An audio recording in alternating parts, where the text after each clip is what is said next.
त्यांच्या धैर्यातून नेला आणि भैरजी नाईक यांना आपले आदर्श मानते। मित्रांनो, अमेरिकेसारख्या बलाढ्य देशाला जेव्हा व्हिएतनामचा काही छोटा देश हरवतो तेव्हा व्हिएतनामचे राष्ट्राध्यक्ष म्हणजे वी ची मिंट यांना विचारले जाते, तुमच्या यशाचे रहस्य काय, तुमच्या यशाचे मर्म काय, तुम्ही हे यश मिळवून तरी कसे शिकलात?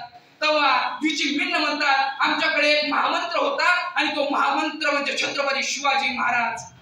मित्रांनो, सक्सेसफुल पीपल्स आर इंटेलिजंट म्हणा किंवा इंटेलिजंट पीपल्स आर सक्सेसफुल, दोघांचा अर्थ एकच। दोन्ही गोष्टी एकाच नाण्याच्या दोन बाजू म्हटले तर वावगे ठरणार नाही। हे छत्रपती शिवरायांनी त्यांच्या अवघ्या आयुष्यात सिद्ध करून दाखवले। कारण वयाच्या 15व्या वर्षी 36,000 उत्पन्न असणाऱ्या महाराजांनी वयाच्या 85व्या वर्षी 4 कोटीचे, आजच्या किमतीत सांगायचे झाले तर 2 लक्ष कोटीचे उत्पन्न काढले।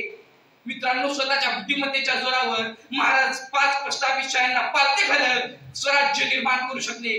माझ्या राजाच्या राज्यात स्त्रियांना कमालीची सुरक्षितता होती। महाराजांनी त्यांच्या सैनिकांना सांगितले होते, लहान मुलं, म्हातारे आणि स्त्रिया यांच्यावर तलवार चालवायची नाही। माझ्या राजाचा गौरव करताना महाकवी वामनदादा खडक म्हणतात, शिवराय यांच्या छायेखाली कधीच नव्हती बाण, आनंदाने नांदत होती हिंदू मुसलमान।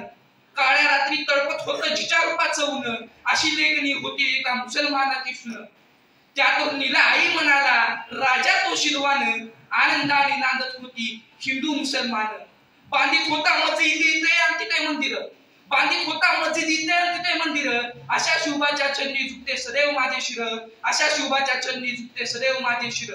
अशा नराच्या पुतळ्यापाशी अजून नव्हते मान, अशा नराच्या पुतळ्यापाशी अजून नव्हते मान, आनंदाने नांदत होती हिंदू मुसलमान। वामनवाणी शिवरायांना करीतो मी वंदन, वामनवाणी शिवरायांना करीतो मी वंदन, मला ना आवडे जात आणि धर्माचे बंधन, मला ना आवडे जात आणि धर्माचे बंधन।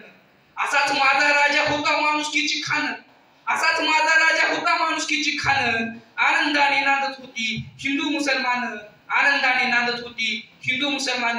शेवटी विषयाच्या समारोहाकडे येताना एवढेच सांगेन, जीवन को शख्सियत होती में जलना होगा गलना होगा, जीवन को शख्सियत होती में जलना होगा गलना होगा।